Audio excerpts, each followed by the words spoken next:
오늘 말씀을 전해주실 목사님은 안양제일교회 교육총괄로 섬기고 계시는 곽상학 목사님입니다. 아이들이 나와 라는 제목으로 말씀 전해주실 때 많은 은혜 받으시기 바랍니다.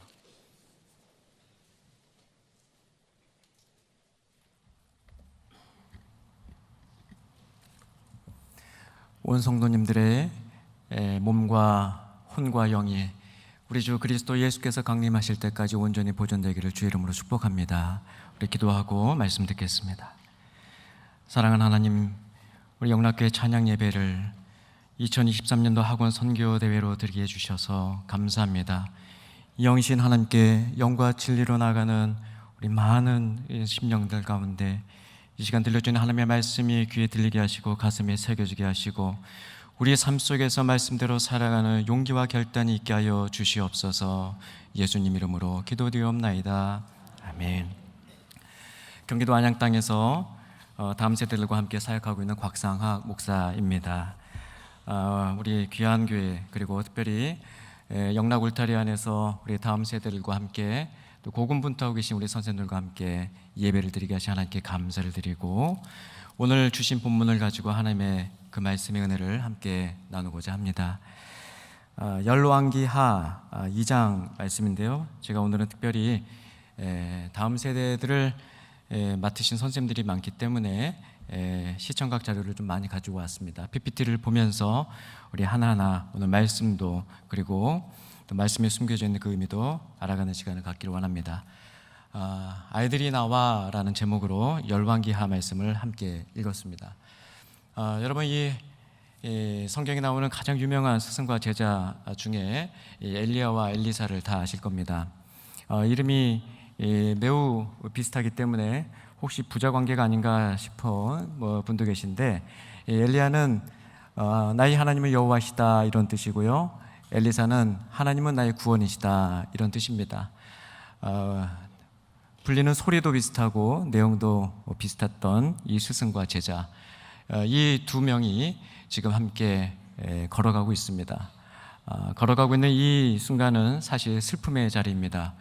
조금 있으면 스승이 어디론가 가기 때문이죠. 열왕기하 2장 우리 1절 말씀을 우리 함께 읽겠습니다. 시작.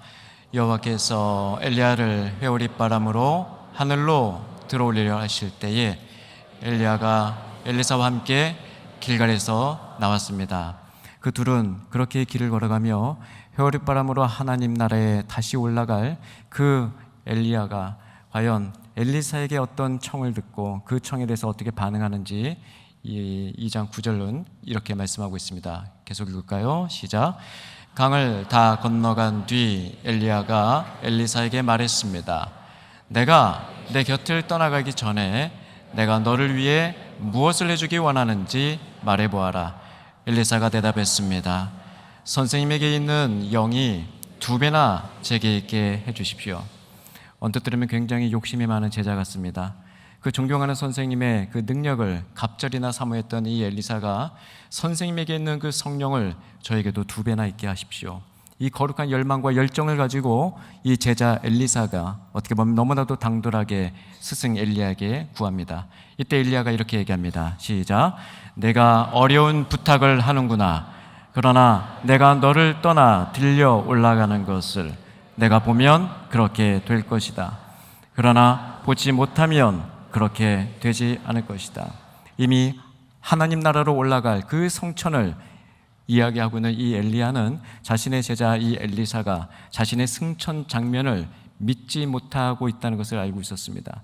내가 하나님 나라로 올라가는 그 회오리 바람과 함께 그 올라가는 그 신기하고도 기이한 장면을 너는 반드시 봐야 된다. 그 말씀을 하는 거예요. 그리고 마침내 이 그림처럼 그는 올라갑니다. 함께요. 그들이 계속 이야기하면서 걸어가고 있는데 갑자기 불전차와 불말이 나타나더니 그들 둘을 갈라놓았습니다. 그러고는 엘리야가 회오리바람에 들려 하늘로 올라갔습니다. 불전차와 불말과 함께 회오리바람에 실려 올라가는 자신의 스승, 그 엘리야가 올라가는 그 승천 장면을 이 엘리사가 보았습니다. 여러분, 중요한 것은 본 것입니다. 마치 광야에서 노뱀이 장대에 달려있는 것을 보았을 때 그 모든 질병이 사라진 것처럼 정말 차마 믿지 못할 그 장면을 그는 눈으로 보고 믿음에 이르게 된 것이죠. 그리고 그 해오리바람에 들려 올라간 자신의 스승 엘리야를 멀찌감치 보면서 이제 그의 영이 2배나 임하게 될 것을 믿음으로 확신하며 그는 스승이 가지고 있는 선지자, 그 선지자직을 감당하게 됩니다. 함께 읽겠습니다.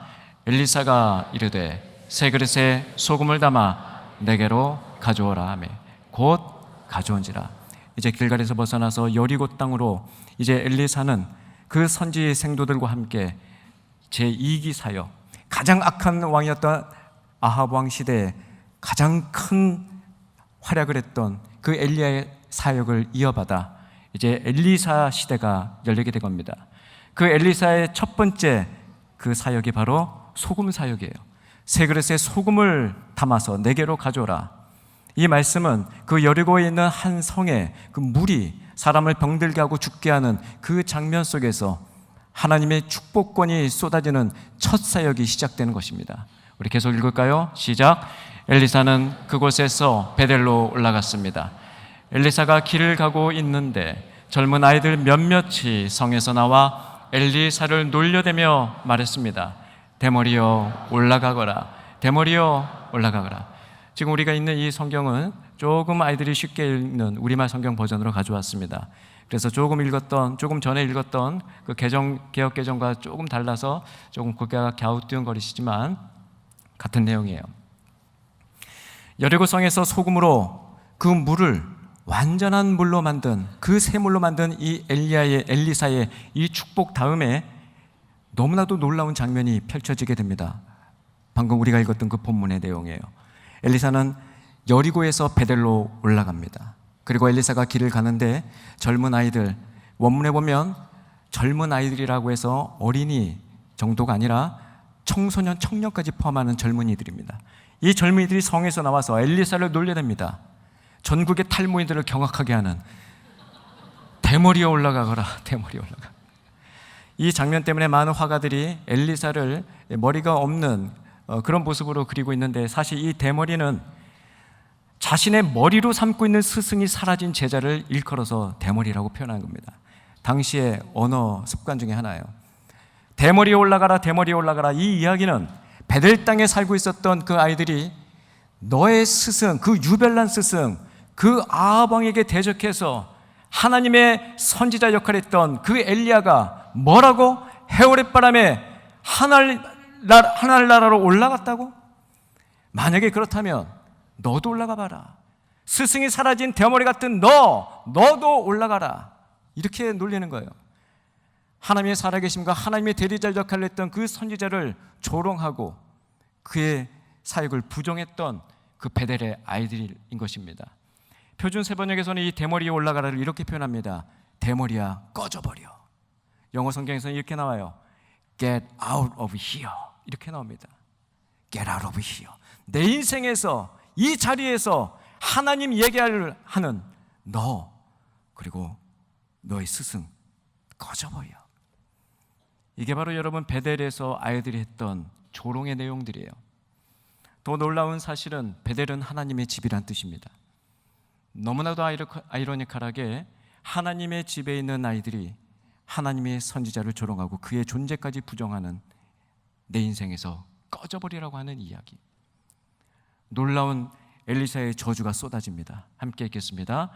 엘리사는 뒤돌아서 놀래대는 아이들을 보고는 여호와의 이름으로 그들을 저주했습니다. 그러자 곧 암곰 2마리가 숲속에서 나와 젊은 아이들 가운데 42명을 물어찢었습니다.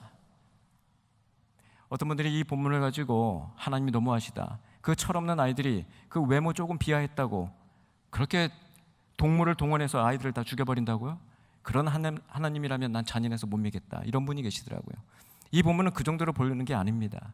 하나님의 그 언약의 신실하심과 하나님의 대리한 그 선지자의 축복권과 저주권이 얼마나 대단한 것이, 하나님의 그 영원하신 말씀의 그 능력이 얼마나 대단함을 이 스토리를 통해서 보여주시는 거예요. 여러분, 이 42명이라는 숫자는 굉장히 중요합니다. 요한계시록에도 42라는 숫자가 나와요. 시작. 성전 바깥들은 내버려 두고 측량하지 마라. 이는 그것이 이방 사람에게 주어졌고 그들이 42개월 동안 그 거룩한 도성을 짓밟을 것이기 때문이다. 한 군데 더 나옵니다. 시작. 짐승은 오만하고 하나님을 모독하는 말을 한 입을 받았고 42개월 동안 활동할 권세를 받았습니다. 성경은 수비학이라는 게 있어요. 3이라는 신적인 숫자도 있고 7이라는 완전수도 있고 6이라는 불완전한 숫자도 있고 40이라는 40년 광야 생활, 40일 동안 금식을 했던 고난과 역경의 숫자도 있고 12라는 열방의 숫자, 하나님의 백성들의 숫자가 있습니다. 그래서 12지파 12제자인 거예요. 42는 하나님의 심판이 쏟아지는 숫자입니다. 42명이 곰에게 물어 찢긴 그 사건은 그 베델 지역에서 큰 비극적인 뉴스가 됐을 거예요. 그 42명의 아이들 뒤로 무려 84명의 부모들이 있을 테고 그 부모들의 친지들 그리고 마을 사람들 비통의 눈물로 한가득이었을 것입니다. 하나님의 집이란 그곳에서 하나님의 선지자 그 엘리사의 그 사역을 조롱하고 하나님의 존재를 부정했던 그들이 맞이한 이 심판, 이 무서운 심판, 사랑하는 여러분, 이 심판은 무섭습니다. 그러나 심판은 반드시 있어야 합니다. 어제 저녁에 일본과 축구를 했죠. 보셨습니까? 정정당당하게 플레이를 하는 선수들에게는 이 레프리 심판은, 그 심판은 반드시 중요하고 너무나도 꼭 있어야 될 존재예요. 그러나 언페어하게 굉장히 반칙을 일삼고 그 경기에서 작정을 하고 경기를 흐트리려고 하는 사람들은 심판의 존재가 굉장히 불편한 겁니다. 여러분, 심판은 그래서 좋다, 나쁘다라고 이야기할 수 없는 매우 중립적인 단어예요. 심판은 그 룰대로, 그 말씀대로 따르는 플레이어들에게는 굉장히 필요한 그런 존재입니다. 하나님의 심판, 그 하나님의 심판을 대리하고 있는 엘리사는 하나님의 나의 구원이시다라는 그 이름에 걸맞게 그렇게 엘리야의 뒤를 이어서 스승 못지않은 제자의 길을 걸어갑니다. 그리고 그가 했던 첫 번째 축복권은 아까 말씀드렸던 소금 사건이에요. 한 번 더 읽겠습니다. 시작. 새 그릇에 소금을 담아 내게로 가져오라. 여러분, 소금이 아니라 그냥 물을 손으로 휘저어도, 소금이 굳이 아니라 설탕을 집어넣어도 하나님의 그 언약이 떨어지는, 하나님의 능력이 함께한 엘리야에게 임했던 그 영이 갑절이나 임했던 그 엘리사는 그 무엇을 집어넣어도 하나님의 역사가 그의 축복으로 이루어졌을 겁니다. 여러분, 이 소금은 예수님 시대에서도 굉장히 자주 쓰였던 말이에요. 소금, 지금도 오대양 육대주에 있는 많은 큰 바다에 그 염분, 그 염도를 갖고 있는 소금의 퍼센테이지는 바로 3.5%입니다. 이 3.5%가 바닷물을 짜게 만들고 있어요. 이 3.5%가 아직도 해양 생물들의 존재의 기반이 되고 있습니다. 공교롭게도 이 3.5%는 현재 2023년도 우리나라에 있는 학원 복음화율이에요. 3.5%가 예수 그리스도를 주로 고백하는 크리스찬 학생들의 비율이란 말입니다. 여러분, 이 3.5%가 우리 학교를, 우리 전국을 그리스도의 푸른 계절로 만들 수 있다는 겁니다. 여러분, 3.5%는 미약한 숫자가 아니에요. 그 숫자가 바닷물을 짜게 만들고 여전히 바다를 건강하게 만드는 숫자이기 때문입니다. 그래서 예수님께서는 이렇게 말씀하셨어요. 시작. 너희는 이 땅의 소금이다. 그러나 만일 소금이 짠맛을 잃어버리면 어떻게 다시 짜게 되겠느냐. 우리를 소금으로 불러주신 하나님, 우리를 소금과 빛으로 불러주신 예수님, 한 번 더 읽을까요? 너희는 세상의 빛이다. 산 위에 세워진 도시는 숨겨질 수 없다. 빛과 소금으로 불림받은 우리들, 바로 우리의 또 다른 이름입니다. 우리 옆에 계신 선생님, 옆에 계신 성도에게 이렇게 얘기합시다. 당신은 빛과 소금입니다. 당신은 빛과 소금입니다. 내일은 학교를 가지 않습니다. 저도 오늘 중고등부 연합예배에서 첫 포문의 설교를, 여러분 내일은 월요병이 아니라 오늘은 즐겁게 주일 저녁을 누리세요, 그렇게 했더니 아이들 얼굴이 확 펴지더라고요. 우리 아이들보다 학교를 더 가기 싫어하는 분이 맞죠? 한 아들이 어머니에게 방학이 끝나는 그날에 내일 개학이라서 너무너무 힘들어하고 아침도 거부하고 학교를 안 가겠다고 생떼를 쓰는 겁니다. 어머니가 참다가 한마디 하죠. 가라 임마. 네가 안 가면 어떻게 하냐. 네가 그 학교 교장인데. 저도 학교에서 21년 동안 아이들과 현장에서 부딪혔었는데 학교에 임용되어서 지금 이 근처에 있는 중부교육청에서 제가 임용장을 받았습니다. 학교에 처음 갔을 때 너무너무 좋더라고요. 근데 퇴직하니까 더 좋더라고요. 여러분, 학교 선생님으로서 사회에서 받는 존경, 그리고 여러분들이 이 다음 세대들과 함께 꿈꾸면서 자신의 전공 과목으로 아이들과 만나는 교실 현장들 얼마나 행복했었습니까? 그리고 현재도 행복하신 선생님들이 꽤 있을 줄로 압니다. 그런다 행복과 함께 너무너무 힘들어요. 왜냐하면 이 세상은 빛과 소금으로 불려진 우리와는 달리 빛과 소금으로 가득 찬 세상이기 때문에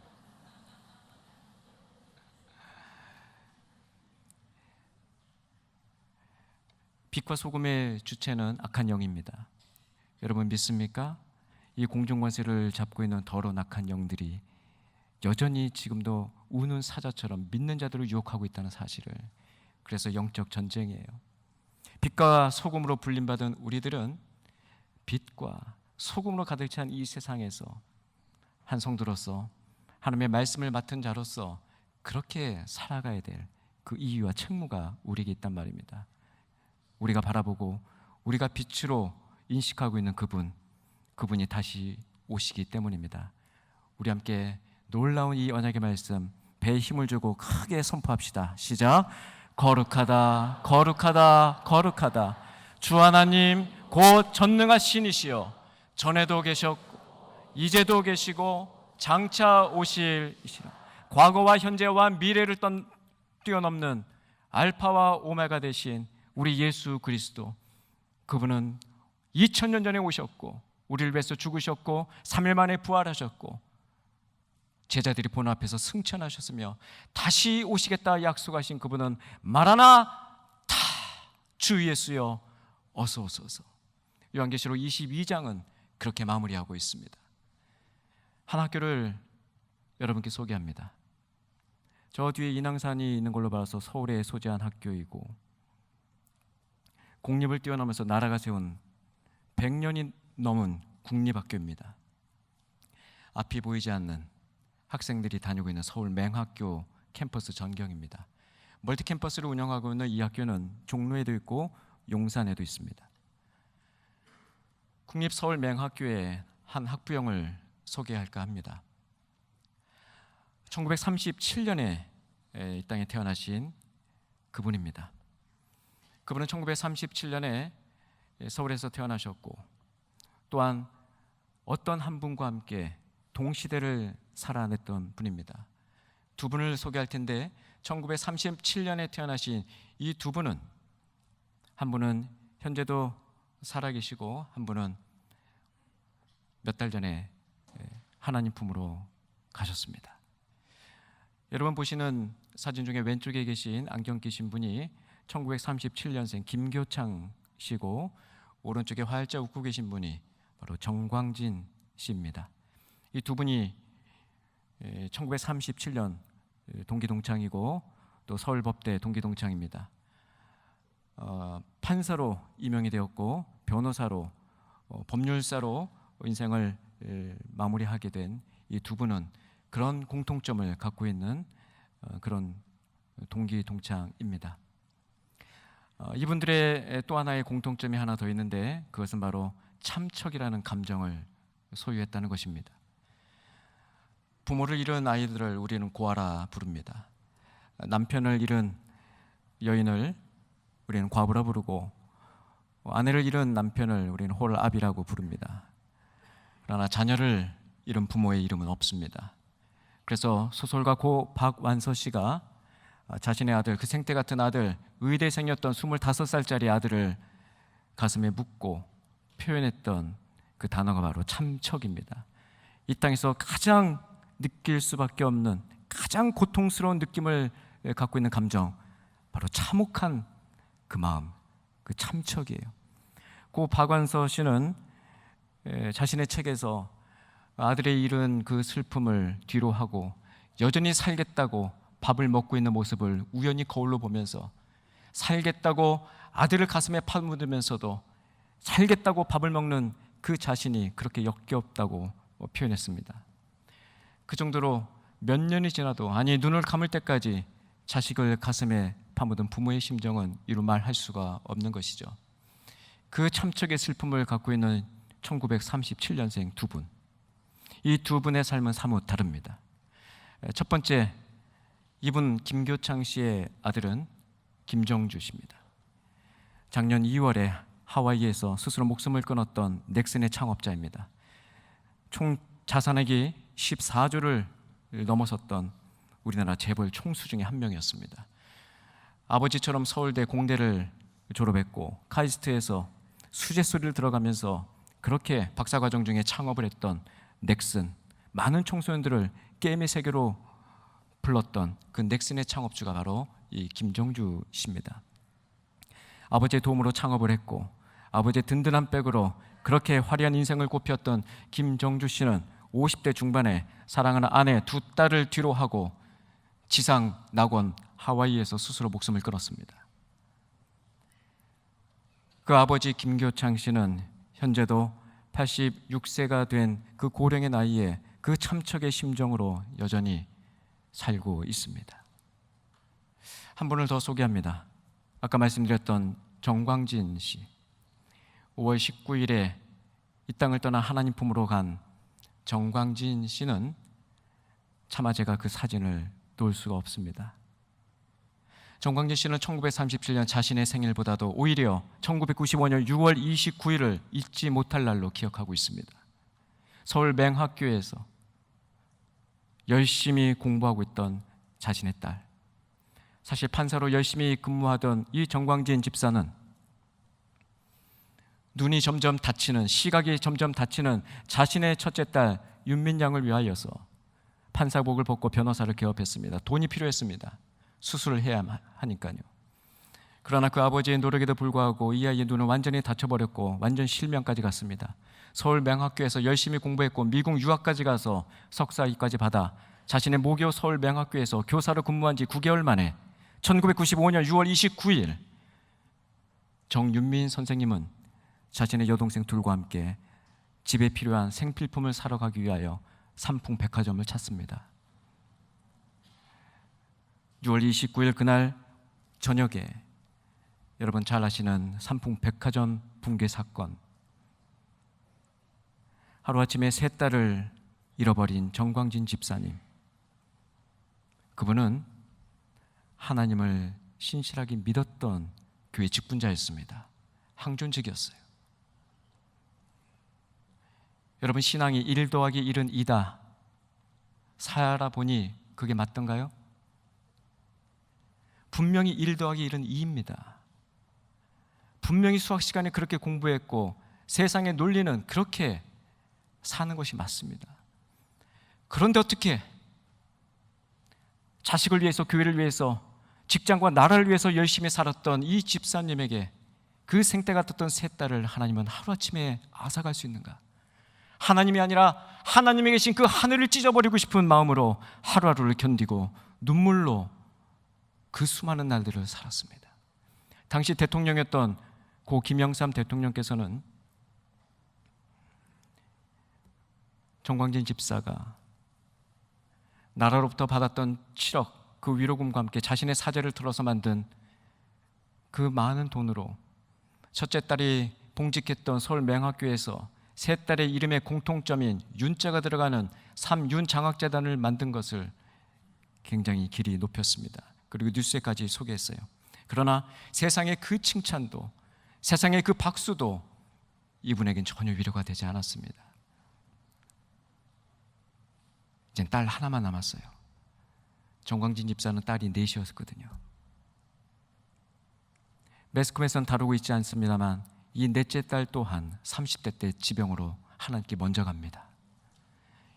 이 땅에서 누구도 누리지 못하는 이 참척의 그 모든 것을 다 겪은 자가 바로 그 정광진 집사님이세요.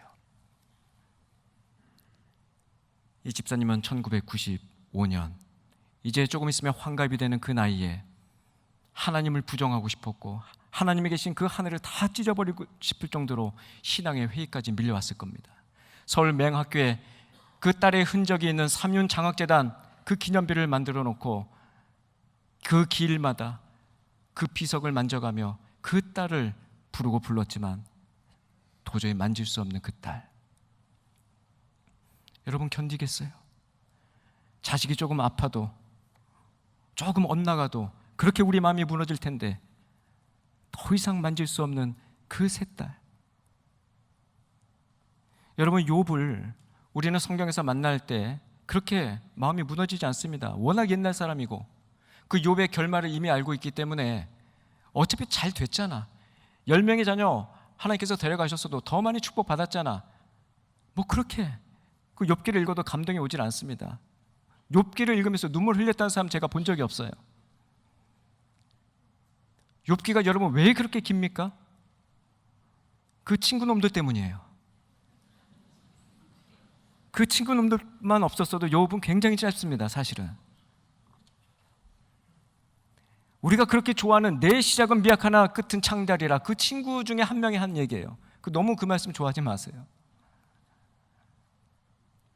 수많은 사람들이 정광진 집사님을 어떤 말로 위로한들 위로가 됐겠습니까? 안 되죠.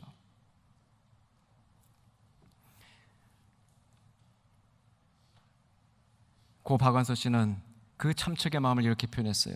자식을 앞세우고서도 살겠다고 꾸역꾸역 음식을 쳐넣는 애미를 생각하니 징그러서 토할 것만 같았다.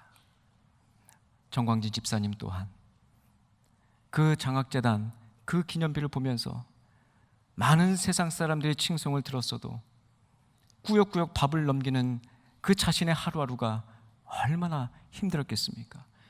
그렇게 살아간 세월이 30년입니다. 그렇게 힘들게 30년간을 살아가다가 하나님이 그도 불러요. 지난달 5월 19일 그가 하나님 앞에 섭니다. 공교롭게도 그날은 저 미국 땅의 리드머 교회를 담임하고 있는 팀 켈러 목사도 같은 날에 정광진 장로님과 하나님 앞에 섭니다. 여기가 우리가 천국이라고 해봅시다. 저 대한민국 땅에서 정광진 장로가 올라와요.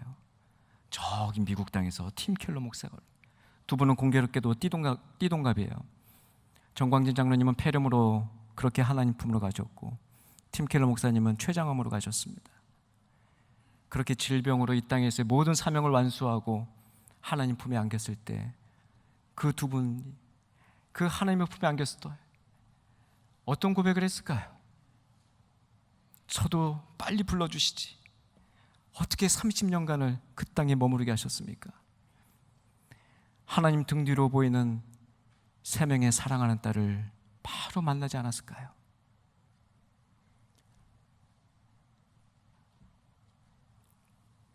이 가정의 모든 내용을 다 알고 있는 미국의 한 목사님 사모님은 정광진 장로님이 30년 동안 이 땅에서 그 슬픈 세월을 보내면서 했던 그 고백으로 책을 한 권 냈습니다. 지금은 절판이 되어서 도저히 구입할 수 없는 그 책의 제목은 바로 정광진 장로님께서 늘 묵상하고 조아렸던 말씀, 함께 읽어볼까요? 나의 사랑, 나의 생명, 나의 예수님.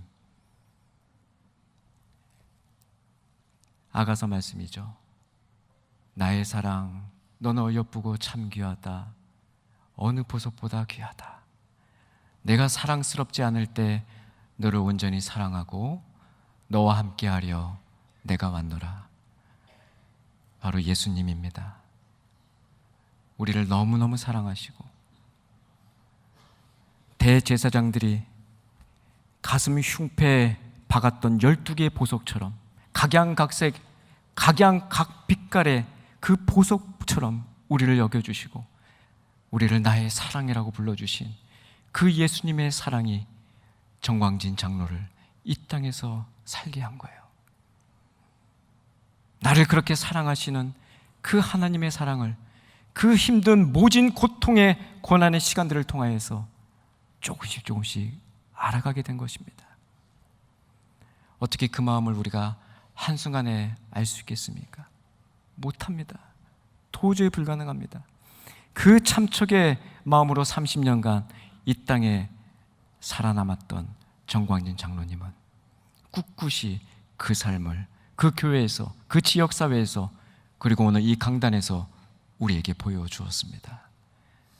지난한 그 85년의 세월 동안 4명의 자녀를 먼저 앗아가버린 그 잔인한 신, 그 하나님을 원망으로 일관하지 않고 그 하나님은 먼저 하늘나라로 데려가셔서 이 믿음이 부족한 나에게 먼저 간 딸들이 있는 그 하나님 나라를 소망하라고 내게 주어진 그 판사와 변호사, 그 법 지식 가지고 많은 연약한 자들을 잘 섬기라고, 자신보다 더 참혹한 상태에 있는 사람들을 위로하라고 그 긴 시간들을 이 땅에서 살게 하셨다는 걸 정광진 장로님은 알게 된 것입니다. 열정을 가지고 신규 교사가 되어서 학교에 들어왔습니다. 패션이 가득한 그 정열의 선생님들이 중경교사가 되면서 패션은 사라지고 연금, 펜션만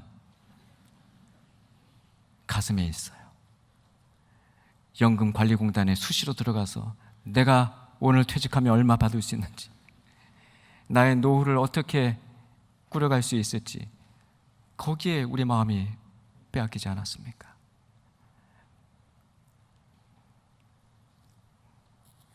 우리가 매일 출근하는 그곳은 우리 아이들이 등교하는 곳입니다.